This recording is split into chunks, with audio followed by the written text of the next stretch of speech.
Hello and welcome to the NK Active podcast. I'm Nick. I'm one of the podiatrists and director here at NK Active, and I'm kindly joined by Dr. Charlotte Dando, one of our other podiatrists here at NK Active. So this topic for this podcast is most probably one of my favorite topics, and that's plantar plate injuries. The chances are you most probably don't even know what the plantar plate is and the injuries associated with it. But it is most probably one of the most common conditions that we see in clinic. And it's the one condition that we have people drive for multiple hours to come see us, or we manage people remotely from all parts of the world. So, Charlie, talk me through. Give our listener a bit of a background around what is the plantar plate. So plantar plate is a technical term used to really describe ligament tissue that holds two bones of your toe together. And we usually find that plantar plate is common on all of our toes, but the one that frequently we see injured is the second toe. And this can often occur through trauma or sometimes repetitive injury, and that might be through dancing or running or any sport that kind of forces you to repeatedly land or go up onto your tiptoes. So patients often report kind of a dull ache under the toe. And you tend to find that they can also report that it feels like that they're walking on a pebble or there's a lump underneath their toe that they can't quite get rid of or move or change at all. And we can find that sometimes aggravating factors, so these are things that can cause it to become worse or more uncomfortable, can be wearing high-heeled shoes, it can be dancing, it can be brought on by certain activities, or it could be a certain pair of shoes or footwear that aggravate. So now if we start looking into sort of tips and tricks around plantar plate problems, one of the things that you will notice if you have a plantar plate injury, there is a chance that you notice that the toe may start to what we call float, which means that as you stand up, you notice the toe affected. And as Charlie has already mentioned, the most common toe is the second, but you can get it in all of the toes.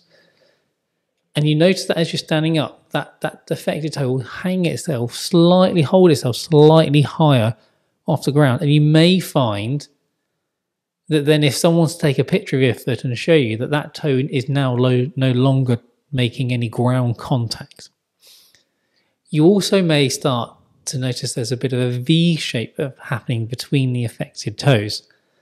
And this is commonly known as the V for victory, or the Churchill sign. And again, this is an indication of a plantar plate injury. But it's also to be mindful of that just because you got a plantar plate injury doesn't mean you're always going to get symptoms. There was a beautiful study done that scanned hundreds of pairs of feet, and they found that about 49% of people had a plantar plate tear and didn't have any symptoms. The $1 million question is actually what happens to those people long term? Do they go and develop symptoms or not? For example, if you look at your grand's toes or any of your family that have hammer toes, that is normally means a plantar plate injury has happened earlier on, and that's the consequence of said plantar plate injury. So we don't really know if you leave them untreated what happens. We also know that if you have a plantar plate injury, it's not a one-way ticket to having and needing surgery. You can manage plantar plate injuries back to sport and activity without surgery. Now, I don't want to paint a picture that it's going to be an easy ride. It's a tough journey. You've got to put your effort in. You've got to do your homework. But it is possible. And it's done possible by a multiple number of ways. One is strengthening the toes, the small muscles within the toes, strengthening the muscles in the foot and the ankle. So you may have a plantar plate that's not completely playing ball and working as well as it should do anymore.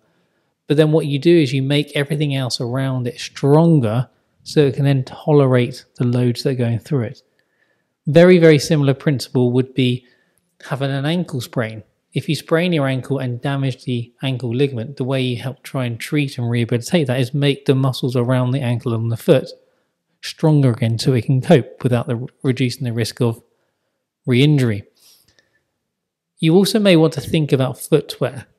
So we know that using a stiff sole or a stiff rocker sole shoe can be really helpful. And what we used to do is provide our patients with some carbon linings that go into the shoes to artificially stiffen up a shoe and give it a rocker. Because that means as you then go to push forward, you don't end up going up onto your toes. So you reduce the load going through the plantar plate and reduce the pain and symptoms.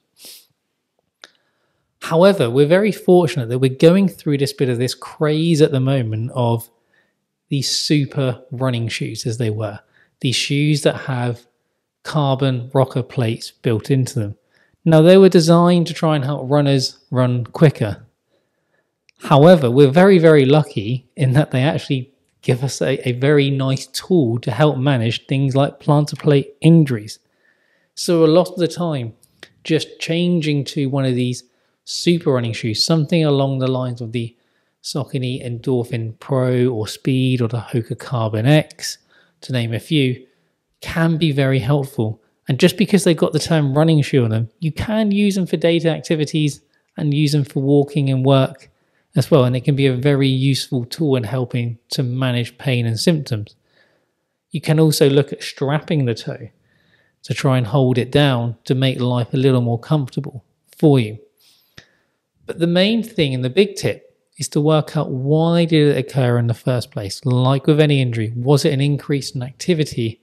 Was there an episode of trauma? So for us on the south coast, we find some people when they're jumping off their boats and they're jumping back onto the jetty in their boat shoes, that they can then sometimes give themselves a plantar plate injury because they slip.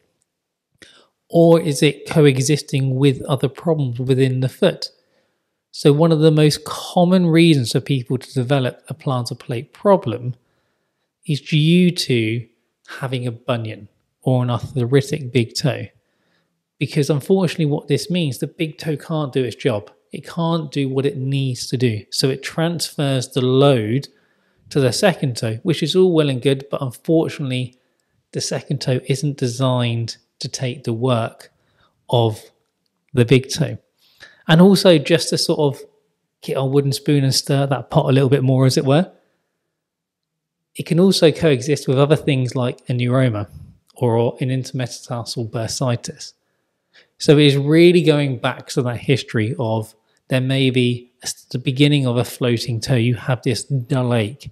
You have this feeling like you're walking on pebbles all of the time. You may have started to notice the position or shape of the toe.